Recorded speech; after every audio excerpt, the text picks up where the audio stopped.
Hi, my name is Elizabeth. I am 84 years old, and I want to start with something people do not expect to hear.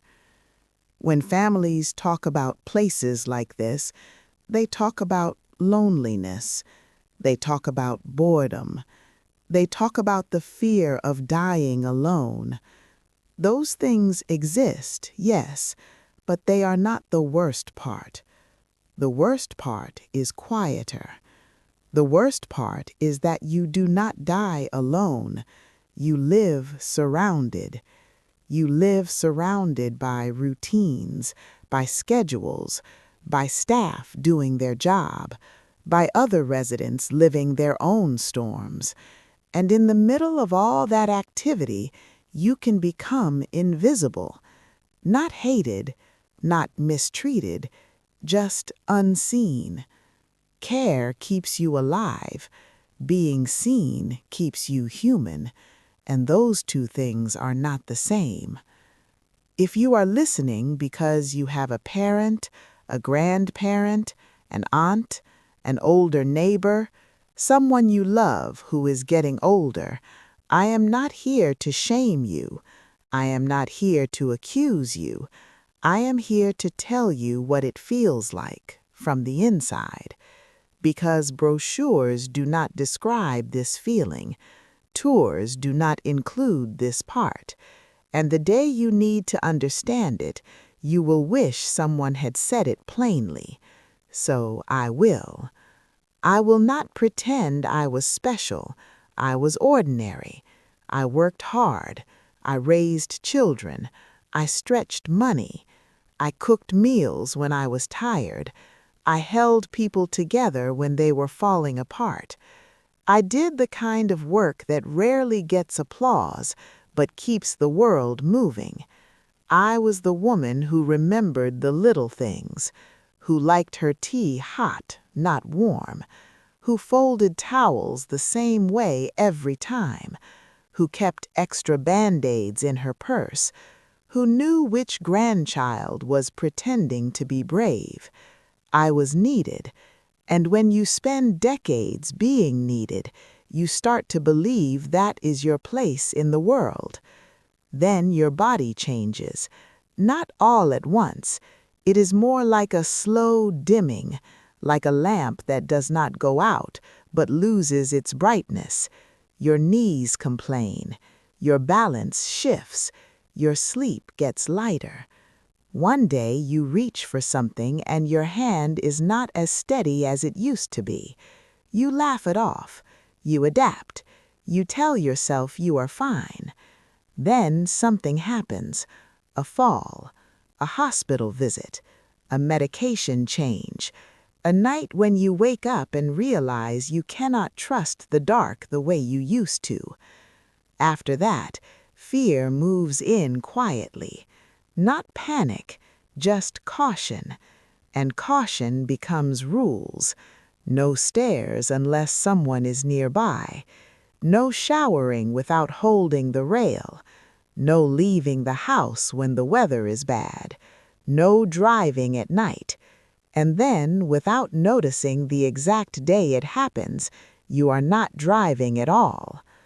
Families see the risk. They see the bruises.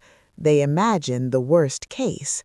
They start using careful words, options, support, safety. They mean well. They love you. But love can still lead you somewhere you never imagined living. That is how I came here. Not because anyone was cruel, because everyone was afraid. I want to say something clearly. Most people who work in places like this are not villains. They are tired. They are underpaid. They do the work that many families cannot do or cannot do anymore. Some of them are kind in ways that matter. Some of them are impatient in ways that hurt. Most of them are in a hurry because there is always another call light, another room, another chart, another task. The building is clean. The floors shine. The rules are clear. The schedule is posted. The food arrives when it is supposed to. And that's exactly the problem. Because a schedule can keep a body alive, but it cannot automatically keep a person whole. Here, life runs on a clock that does not belong to you. Breakfast at a time chosen by the kitchen, medication at a time chosen by the nurse, bathing at a time chosen by staffing, lights out when the hallway gets quiet. If you have ever lived your life on your own terms, this can feel like losing oxygen. Not dramatic oxygen, quiet oxygen, the kind you only notice when it's missing. Let me give you a simple way to understand what happens. There are 3 invisible losses. The first is autonomy. Autonomy is not just walking by yourself. It is deciding. It is choosing. It is saying, I will do this later, or I will do this now, because it is my day. In a facility, your day is borrowed. You can request, you can ask, but the final answer is often not now. The second loss is identity. Identity is not your name on a door. Identity is your story. It is the collection of moments that made you you. It is what you love, what you hate, what makes you laugh, what you never forgive. Here, people learn your needs, but not your story. They learn you take cream in your coffee. They do not learn that you used to sing while you cooked. They learn you prefer a blanket folded at the foot of the bed. They do not learn that your mother taught you that fold during a winter when nothing else was stable. They learn your allergies. They do not learn your victories. The third loss is significance. Significance is being needed. It is knowing that your presence changes something. When you are younger, people need you even when you do not want to be needed. When you are older, people often stop needing you, and they do not realize what they have taken away. You can survive without being needed, but surviving is not the same as living. Care keeps you alive. Being seen keeps you human. I remember a morning that still sits in my chest. A staff member came in, cheerful, efficient. She said my name correctly. She asked if I slept well. She adjusted my pillow. She did everything right. Then she looked at a clipboard and asked almost casually if I still wanted my hair the same way. The same way. If my appearance was just a setting. I wanted to tell her that my hair has been a story for 84 years, that I learned to press it when I was young because the world looked at me differently, that I learned to love my natural hair later after decades of trying to be acceptable, that I once cut it short after a heartbreak because I needed to feel new, that gray hair is not surrender, it is a crown. But I did not tell her any of that. I smiled and said, yes, the same way, because that is what happens here. You start answering the questions people ask, not the questions that matter. They ask what you want for breakfast. They do not ask what you miss. They ask if you are in pain. They do not ask what makes you feel proud. They ask if you want the TV on. They do not ask what you believe. And over time, you begin to speak less, not because you forget words, because you forget that anyone wants your truth. If you are listening, I want you to pause with me. When was the last time you asked an older person about the life inside them? Not their symptoms, not their medications, not their doctor appointments, their life. What did they love doing when no one was watching? What did they dream about at 20? What did they sacrifice at 40? What did they learn at 60? If you do not ask, the story does not vanish all at once. It fades, and the fading is what hurts. Visits are the strangest part of this life. Families arrive with love, but also with anxiety. They do not know what to say. They do not know how to sit with the reality. So they default to safe questions. How are you feeling? Are you eating? Are they treating you okay? You answer. You smile. You keep it light, because you can feel them preparing to leave before they even sit down. They glance at the time. They mention traffic. They talk about work. They talk about school events. They talk about a house repair. All of that is real. Life does not stop because you are aging. I understand that. I was the busy one once. I visited my own elders. I did the same polite dance. I stayed long enough to feel respectable. I left as soon as it felt socially acceptable to leave. I told myself I was being a good daughter, a good niece, a good human.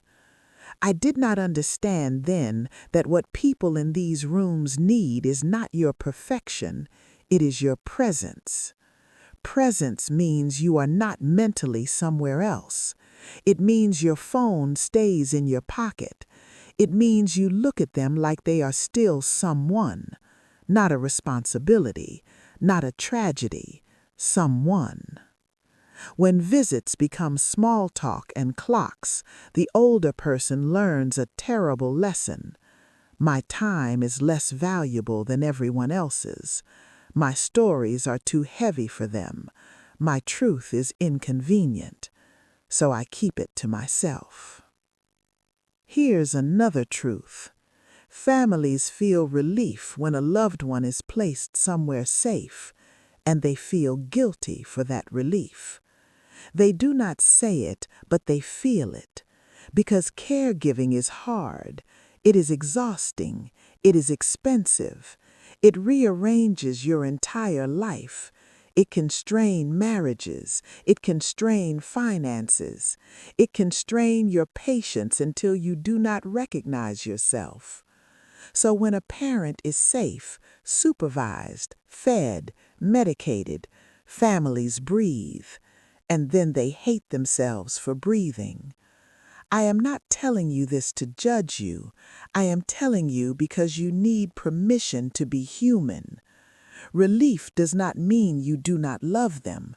Relief means you are tired, and love can exist inside tiredness. But here's what I need you to understand. Relief can become distance if you let it. If you allow relief to convince you that your job is finished, it is not. Your job changes. It shifts from physical care to emotional recognition, from tasks to presence, from managing risk to protecting dignity. There's an aide here who works the evening shift. She moves fast because she has to, but she still notices things.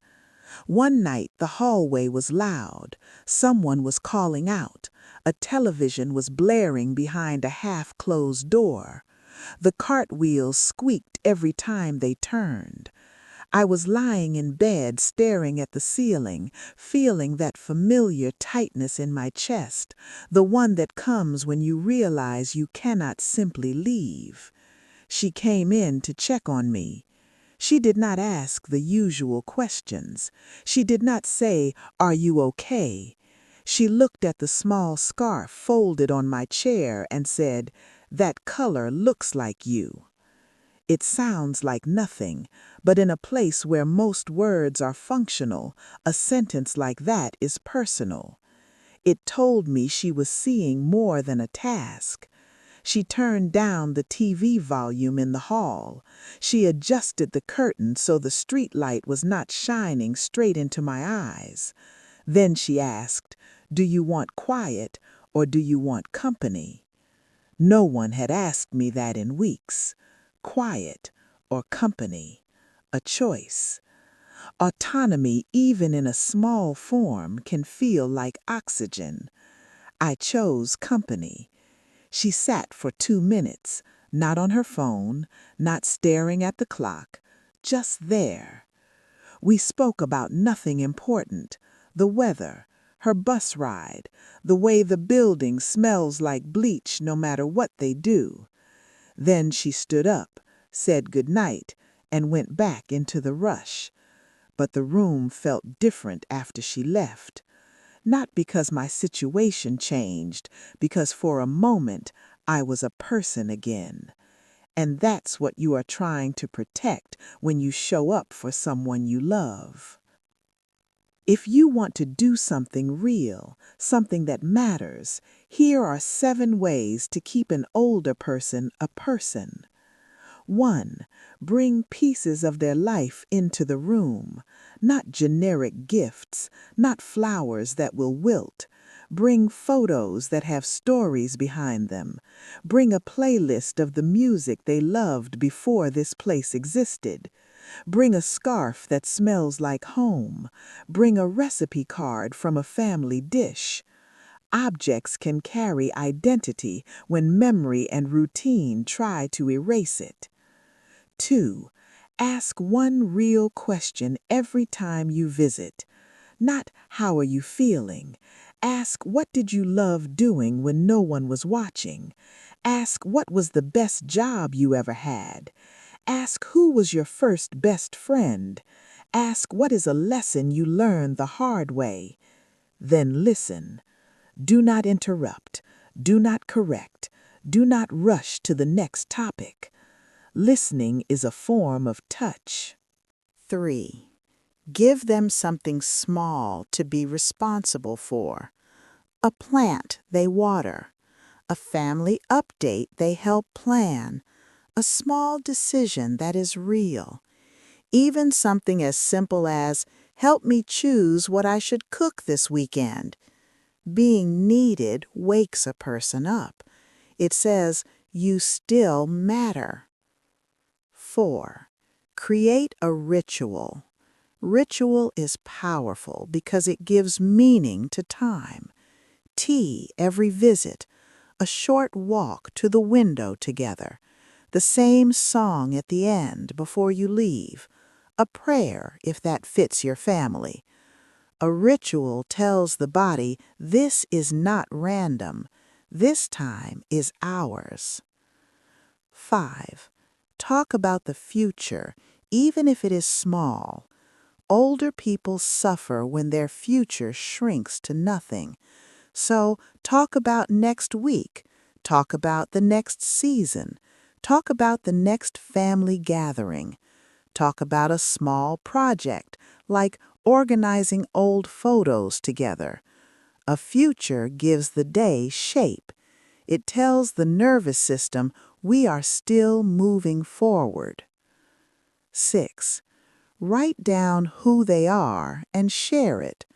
Make a 1-page Who I Am sheet. Not medical, human. What they like, what they dislike, how they prefer to be spoken to, what calms them, what makes them laugh. A few facts about their life, their work, their proudest moment, their biggest fear, their favorite music. Give that to staff if the facility allows it. When caregivers know one human detail, the whole tone can change.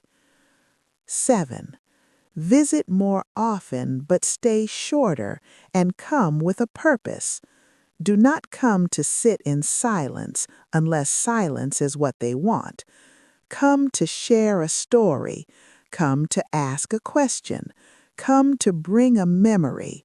Come to sit and hold a hand if they like touch. Presence does not come from hours. Presence comes from attention. Now I want you to ask yourself something, gently. If you had 10 minutes with someone you love, what would you want them to feel? Not what would you want to say, what would you want them to feel?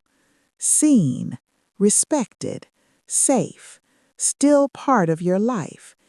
If you can give that feeling, you are doing something holy, even if you do not call it that.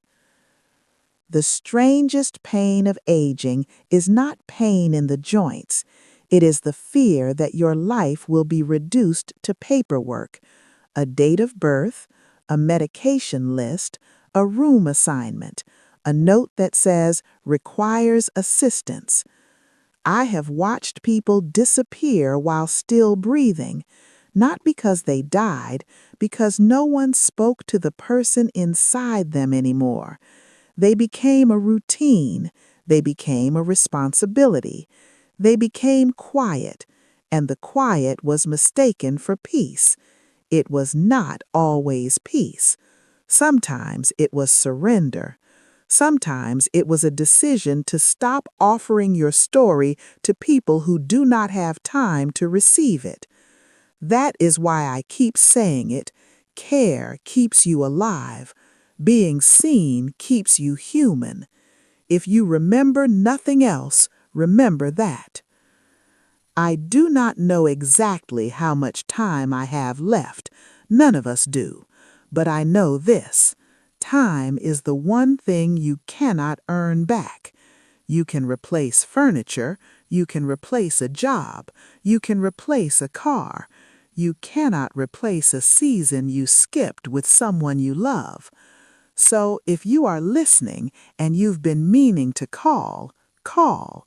If you've been meaning to visit, visit. If you've been meaning to ask about their life, ask.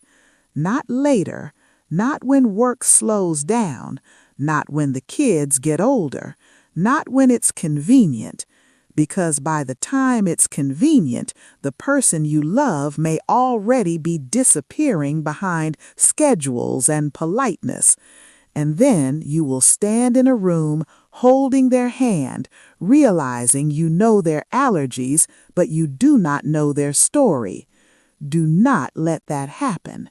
Bring your presence, bring your attention, bring your respect. Care may keep the body going, but being seen keeps the soul awake. And if you can give someone that, even for 10 minutes, you are giving them something no facility can provide. You are giving them their humanity back. If you do one thing after this, let it be a call, a visit, a question today.